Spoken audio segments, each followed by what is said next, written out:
कहानी शुरू होती है आर्यन से, जो 28 साल का है। बाहर से देखने पर उसकी लाइफ सेट लगती है, एक ठीक ठाक नौकरी, कुछ पुराने दोस्त और एक छोटा सा कमरा। लेकिन अंदर ही अंदर आर्यन एक गहरे खालीपन से जूझ रहा है। हर सुबह उसका अलार्म बजता है और वह उसे स्नूज कर देता है। यह स्नूज सिर्फ अलार्म का नहीं बल्कि उसकी पूरी जिंदगी का है। वह उस उम्र के उस मोड़ पर है जहां सोशल मीडिया पर उसके दोस्त अपनी शादियों, प्रमोशन और विदेशी ट्रिप की फोटो डाल रहे हैं और आर्यन खुद को एक चूहा दौड़ रैट रेस में फंसा हुआ महसूस करता है। उसका कॉन्फिडेंस पूरी तरह टूट चुका है। उसे लगता है कि उसकी क्षमताएं धूल खा रही हैं। वह खुद से सवाल करता है, क्या मेरी जिंदगी बस इतनी ही है? क्या मैं कभी वो बन पाऊंगा जो मैं बनना चाहता था? एक रात खुद को शीशे में देखते हुए उसे एहसास होता है कि वह खुद को पहचान भी नहीं पा रहा। ये वह आर्यन नहीं था जिसके सपने बड़े थे। वहीं उसे समझ आता है कि खुद को ढूंढना नहीं पड़ता, बल्कि खुद को फिर से बनाना पड़ता है। उसने तय किया कि वह अपनी जिंदगी के मलबे को रोने के बजाय उन्हीं ईंटों से एक नया और मजबूत आर्यन खड़ा करेगा। उसने महसूस किया कि बदलाव किसी बड़े धमाके से नहीं, बल्कि उन छोटी आदतों को बदलने से आता है जिन्हें हम अक्सर नज़रअंदाज कर देते हैं। यहीं से शुरू होता है उसके सेल्फ रिकंस्ट्रक्शन का सफ़र। आर्यन ने समझ लिया था कि एक नई इमारत बनाने के लिए पहले पुराने मलबे को हटाना पड़ता है। अगले दिन शनिवार था। उसने छुट्टी का फ़ायदा उठाकर सबसे पहले अपने कमरे की सफाई शुरू की। फटे हुए पुराने कपड़े, अधूरी छोड़ी गई किताबें और वो पिज्जा के खाली डिब्बे जो उसकी आलस की गवाही दे रहे थे, उसने सब बाहर फेंक दिया। जैसे जैसे कमरा साफ हो रहा था, उसे महसूस हुआ कि उसके दिमाग का जाला भी छंट रहा है। लेकिन असली चुनौती बाहर नहीं, उसके अंदर थी। अगली सुबह जब 5 बजे का अलार्म बजा तो उसके दिमाग ने फिर से वही पुरानी पट्टी पढ़ाई। आर्यन, सो जा भाई, कल से शुरू करेंगे। लेकिन इस बार आर्यन तैयार था। उसने अपनी आंखें मली और ठंडे पानी से मुंह धोया। ये उसकी पहली जीत थी। उसने अपने मन को हरा दिया था। उसने पार्क की तरफ दौड़ लगाई। ठंडी हवा जब उसके चेहरे से टकराई तो उसे एहसास हुआ कि पिछले 3 सालों से उसने उगता हुआ सूरज देखा ही नहीं था। वह भागते हुए हाँफ रहा था। उसके पैर जवाब दे रहे थे, लेकिन उसके अंदर की आवाज चिल्लाई, अभी तो शुरुआत है। पार्क से लौटकर उसने अपनी स्टॉप डूइंग लिस्ट बनाई। 1, रात 11 बजे के बाद फोन का इस्तेमाल बंद। 2, बिना मतलब की रील्स देखना खत्म। 3, हाँ कहना बंद जब मन ना कहना चाहता हो। आर्यन ने महसूस किया कि जब आप खुद को रीबिल्ड करते हैं तो सबसे पहले आपके पुराने दोस्त आपका मजाक उड़ाते हैं। जब उसने वीकेंड की दारू पार्टी के लिए मना किया तो दोस्तों ने कहा, बड़ा शरीफ बन रहा है क्या? आर्यन मुस्कुराया और चुप रहा। उसने सीख लिया था कि खामोशी बदलाव की सबसे अच्छी दोस्त होती है। उसने अपनी सैलरी का एक हिस्सा दिखावे के गैजेट्स पर खर्च करने के बजाय एक स्किल कोर्स में इन्वेस्ट किया। उसे पता था कि उसकी पुरानी स्किल अब उसे उस ऊंचाई पर नहीं ले जा सकती जहां वह जाना चाहता था। 2 हफ्ते बीत चुके थे। सुबह उठना अब उतना रोमांचक नहीं लग रहा था जितना पहले दिन था। आर्यन का शरीर टूट रहा था और दफ्तर का काम उसे फिर से उसी पुराने चूहा दौड़ में खींचने की कोशिश कर रहा था। तभी उसने रिबिल्ड योरसेल्फ का सबसे बड़ा सबक सीखा। इंसान अपनी किस्मत नहीं बदलता, वो अपनी आदतें बदलता है और आदतें उसकी किस्मत बदल देती हैं। उसने सबसे पहले अपने काम करने के तरीके पर वार किया। ऑफिस में वह पहले उन लोगों में से था जो हर नोटिफिकेशन पर फोन उठाते थे और गॉसिप में घंटों बर्बाद करते थे। आर्यन ने अब डीप वर्क का फॉर्मूला अपनाया। उसने तय किया कि दोपहर के 2 घंटे वह अपना फ़ोन फ्लाइट मोड पर डालेगा और दुनिया से कटकर सिर्फ अपने सबसे कठिन प्रोजेक्ट पर काम करेगा। शुरुआत में लोग उसे अजीब समझने लगे। सहकर्मियों ने कहना शुरू किया, आर्यन को क्या हो गया है, बड़ा एटीट्यूड आ गया है। लेकिन आर्यन ने एक बात गांठ बांध ली थी, अगर आप बाकियों से अलग नतीजे चाहते हैं तो आपको बाकियों से अलग दिखना ही पड़ेगा। महीने के अंत तक जो काम बाकी लोग 8 घंटे में नहीं कर पा रहे थे, आर्यन ने उसे 4 घंटे में खत्म करना शुरू कर दिया। उसकी प्रोडक्टिविटी देखकर बॉस हैरान था। इसके बाद बारी थी मनी माइंडसेट की। आर्यन को एहसास हुआ कि वह अब तक गरीब माइंडसेट से जी रहा था। महीने की शुरुआत में सैलरी आती और 10 तारीख तक वह सिर्फ दिखावे की चीज़ों, महंगे जूते, बाहर का खाना में उड़ जाती। उसने अपनी लाइफ का नया नियम बनाया, पे योर सेल्फ फर्स्ट। सैलरी आते ही वह सबसे पहले उसे स्टॉक्स और अपनी लर्निंग में निवेश करता। उसके बाद जो बचता उसी में अपना गुजारा करता। उसने इम्पल्स बॉइंग, बिना सोचे समझे खरीदारी पर पूरी तरह लगाम लगा दी। अब उसके पास बैंक बैलेंस नहीं बल्कि कॉन्फिडेंस बढ़ रहा था। सबसे बड़ा बदलाव तब आया जब आर्यन ने इमोशनल डिटॉक्स किया। उसने उन लोगों को अपनी लाइफ से म्यूट कर दिया जो सिर्फ शिकायतें करते थे। उसने ऐसे मेंटर्स और लोगों को फॉलो करना शुरू किया जो उससे 10 कदम आगे थे। एक शाम जब वह दफ्तर से घर लौट रहा था, उसने शीशे में अपनी परछाई देखी। उसकी आंखों में अब वो पहले वाली थकान और लाचारी नहीं थी। उसकी बॉडी पहले से लीन हो गई थी और चेहरे पर एक अजीब सा ठहराव था। उसने महसूस किया कि रिबिल्ड होने का मतलब सिर्फ पैसा कमाना नहीं है, बल्कि अपनी नज़रों में खुद की इज्जत को वापस पाना है। अब आर्यन अपनी नौकरी छोड़कर अपना खुद का कुछ शुरू करने का रिस्क लेने की स्थिति में था। लेकिन क्या उसके पास इतना हौसला था कि वह उस मंथली सैलरी की सुरक्षा को छोड़ सके? आर्यन अब 29 साल का हो चुका था। 25 से 28 की उम्र के बीच का वो धुंधलका अब छंट चुका था। पिछले 1 साल से आर्यन ने अपनी जिंदगी को एक प्रयोगशाला बना लिया था। जहां उसके दोस्त शुक्रवार की रात पब और क्लबों में बिताते थे, आर्यन अपने कमरे की छोटी सी मेज पर लैपटॉप खोलकर बैठता था। उसने डीप वर्क के सिद्धांतों को अपने जीवन में उतार लिया था। ऑफिस के 9 से 6 के काम के बाद जब बाकी दुनिया थकान का बहाना बनाकर नेटफ्लिक्स पर स्क्रॉल करती थी, आर्यन का असली दिन रात 9 बजे शुरू होता था। उसने अपनी डिजिटल मार्केटिंग एजेंसी की नींव रखनी शुरू की थी। यह आसान नहीं था। कई बार रात के 1 बजे उसकी आंखें जलती थीं, कमर में दर्द होता था और मन कहता था, आर्यन, तू पहले ही एक अच्छी नौकरी में है, क्यों इतनी जान जला रहा है? लेकिन जैसे ही वह आंखें बंद करता, उसे 2 साल पहले वाला वह हारा हुआ आर्यन याद आता, जो शीशे के सामने खड़ा होकर खुद से नफरत करता था। वह दोबारा उस अंधेरे में नहीं जाना चाहता था। 6 महीने की मेहनत के बाद आर्यन की मेहनत रंग लाने लगी।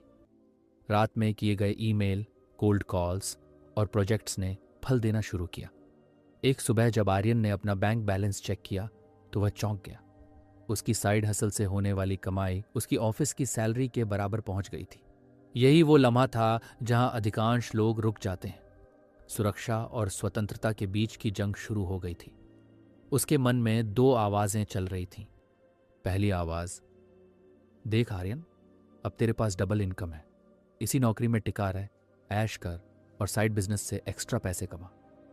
दूसरी आवाज, रिबिल्ड योरसेल्फ का असली मंत्र, अगर तूने आज अपनी सुरक्षा नहीं छोड़ी तो तू कभी अपनी पूरी क्षमता को नहीं जान पाएगा।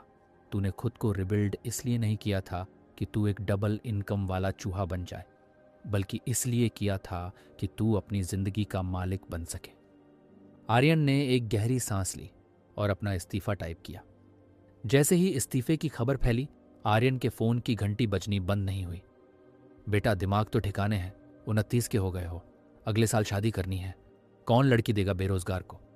उसके पिता की आवाज में चिंता और गुस्सा दोनों थे।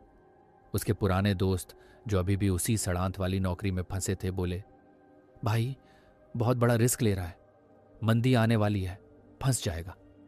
आर्यन ने महसूस किया कि जब आप भीड़ से अलग चलते हैं तो लोग आपको पागल कहते हैं, क्योंकि आपका साहस उनकी कायरता को आईना दिखाता है। उसने शांति से सबसे कहा, मैं सेटल होने के लिए नहीं बल्कि ग्रो करने के लिए पैदा हुआ हूं। इस्तीफे के बाद के पहले 3 महीने किसी युद्ध से कम नहीं थे। अब हर महीने की 1 तारीख को सैलरी का मैसेज नहीं आता था। यहां आर्यन का फाइनेंशियल इंटेलिजेंस काम आया। पिछले 1 साल में उसने फालतू के खर्चों को बिल्कुल खत्म कर दिया था। उसने 6 महीने का इमरजेंसी फंड तैयार किया था। उसने सीखा कि बिजनेस सिर्फ आइडिया से नहीं बल्कि कैश फ्लो से चलता है। उसने अपने खर्चों को लीन रखा। उसने कोई महंगा ऑफिस नहीं लिया बल्कि अपने उसी छोटे कमरे को अपना हेडक्वार्टर बनाया। उसने महसूस किया कि असली स्टेटस महंगी कार में नहीं बल्कि बैंक में मौजूद फक यू मनी में है, जो उसे किसी के भी सामने झुकने से रोकता है।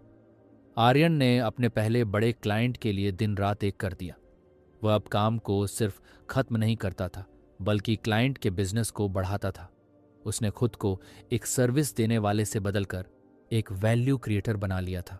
6 महीनों के भीतर उसके पास इतना काम आ गया कि वह अकेला उसे संभाल नहीं सकता था। उसने 3 और युवाओं को काम पर रखा। ये वो लोग थे जो वैसे ही भटके हुए थे जैसा आर्यन 2 साल पहले था। आर्यन अब सिर्फ खुद को रिबिल्ड नहीं कर रहा था, वह दूसरों के लिए एक इकोसिस्टम बना रहा था। जन्मदिन की सुबह 5 बजे आर्यन की आंखें खुद ब खुद खुल गईं।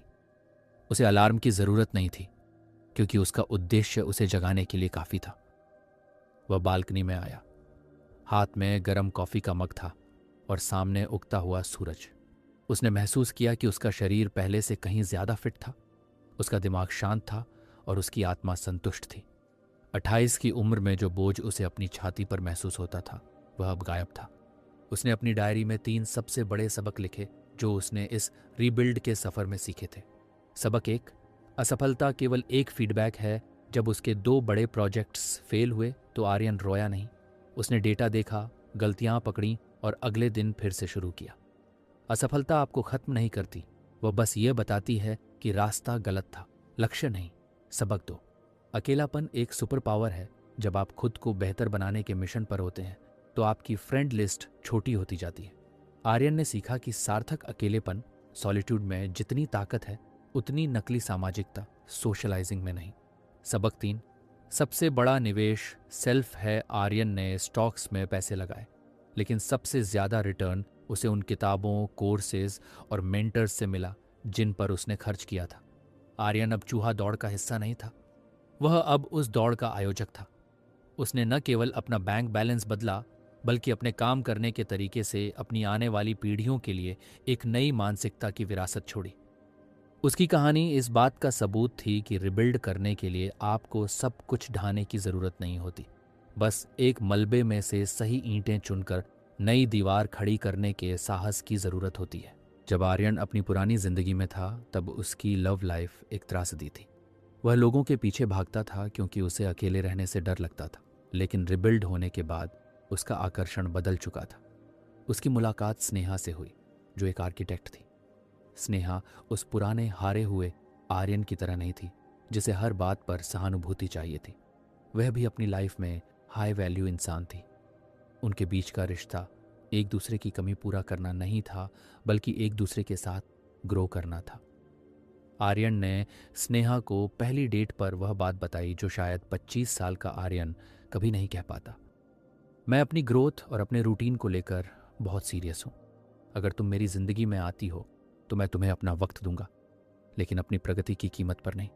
स्नेहा मुस्कुराई, क्योंकि वह भी यही चाहती थी। आर्यन ने सीखा कि जब आप खुद की इज्जत करते हैं तो आपको ऐसे लोग मिलते हैं जो आपकी इज्जत करें, न कि आपका इस्तेमाल। बिजनेस बढ़ रहा था, टीमें बड़ी हो रही थी और जिम्मेदारियां भी। 25 साल की उम्र वाला आर्यन शायद इस दबाव में टूट जाता, लेकिन 30 साल के आर्यन ने अपनी मेंटल फोर्ट्रेस, मानसिक किला तैयार कर लिया था। उसने अपनी लाइफ में डिजिटल मिनिमलिज्म लागू किया। शाम 7 बजे के बाद वह सीईओ आर्यन नहीं होता था। उसने ध्यान को अपना हथियार बनाया। उसने महसूस किया कि असली अमीरी सिर्फ बैंक बैलेंस नहीं है, बल्कि रात को बिना किसी चिंता के सुकून की नींद सो पाना है। उसने अपने मन को रिएक्ट करने के बजाय रिस्पॉन्स करने के लिए ट्रेन किया। अगर कोई क्लाइंट काम छोड़कर जाता तो वह पैनिक नहीं करता, बल्कि शांत होकर विश्लेषण करता। आर्यन को अब लगने लगा था कि उसकी सफलता अधूरी है अगर वह इसे दूसरों के साथ साझा न करे। उसने द रीबिल्ड फाउंडेशन की शुरुआत की। ये कोई दान पुण्य की संस्था नहीं थी, बल्कि एक स्किल सेंटर था। उसने अपने गांव और छोटे शहरों के उन युवाओं को गोद लिया जो 25 की उम्र में उसी तरह भटके हुए थे जैसे वह कभी था। उसने उन्हें कोडिंग, मार्केटिंग और सबसे महत्वपूर्ण माइंडसेट की ट्रेनिंग दी। उसने महसूस किया कि जब आप किसी दूसरे की लाइफ रिबिल्ड करने में मदद करते हैं तो आपकी अपनी नींव और भी मजबूत हो जाती है। कहानी का अंत किसी फिल्मी क्लाइमैक्स जैसा नहीं था कि वह दुनिया का सबसे अमीर आदमी बन गया। अंत ये था कि आर्यन अब अपनी आंखों में आंखें डालकर कह सकता था, मैंने अपनी जिंदगी को किस्मत के भरोसे नहीं छोड़ा, मैंने इसे अपने हाथों से गढ़ा है। 25 से 35 की उम्र का वो दशक जो कभी उसे एक बोझ लगता था, अब उसकी सबसे बड़ी संपत्ति बन चुका था। उसने साबित कर दिया कि इंसान कभी भी पुराना नहीं होता, बस उसकी सोच थक जाती है। आर्यन की कहानी महज एक किस्सा नहीं, बल्कि एक ब्लूप्रिंट है। 25 से 35 साल की यह उम्र कोई वेटिंग रूम नहीं है जहां आप अपनी बारी का इंतजार करें, बल्कि यह एक बैटलफील्ड है जहां आपको हर दिन खुद के पुराने वर्जन से लड़ना है। याद रखिए, खुद को रीबिल्ड करने का कोई सही समय नहीं होता। सही समय वही है जब आप तय कर लें कि बस अब और औसत दर्जे की जिंदगी नहीं जीनी। आर्यन ने कर दिखाया, क्योंकि उसने कल शब्द को अपनी डिक्शनरी से डिलीट कर दिया था। उसने मलबे को देखा, उसे स्वीकार किया और फिर से निर्माण शुरू किया। क्या आप भी अपने जीवन की उन टूटी हुई ईंटों को जोड़कर एक नई इमारत खड़ी करने के लिए तैयार हैं? अगर आप वाकई अपनी लाइफ को रीबिल्ड करना चाहते हैं तो सिर्फ पढ़कर मत छोड़िए। चलिए आज एक छोटा सा कॉन्ट्रैक्ट साइन करते हैं। अगले 24 घंटों के भीतर आपको ये 3 काम करने हैं। एलिमिनेट अपनी जिंदगी की उस एक चीज, आदत, व्यक्ति या ऐप का नाम लिखें जो आपका सबसे ज्यादा समय बर्बाद करती है और उसे अपनी लाइफ से म्यूट कर दें। इन्वेस्ट कम से कम 30 मिनट किसी ऐसी चीज को सीखने में लगाएं जो आपकी इनकम या स्किल को बढ़ा सके। कोई कोर्स, किताब या पॉडकास्ट। फिजिकल, आज कम से कम 20 मिनट के लिए पसीना बहाएं, चाहे वो दौड़ना हो या जिम। अपने शरीर को बताएं कि अब आलस का शासन खत्म हो चुका है। किस्मत के पन्नों पर धूल जमने न दो, अपनी कहानी खुद लिखो। क्या आप इन 3 टास्क को पूरा करने के लिए तैयार हैं? अगर हाँ, तो आई एम रेडी लिखकर अपनी सहमति दें और हम आपके इस नए सफ़र का रोड मैप तैयार करेंगे।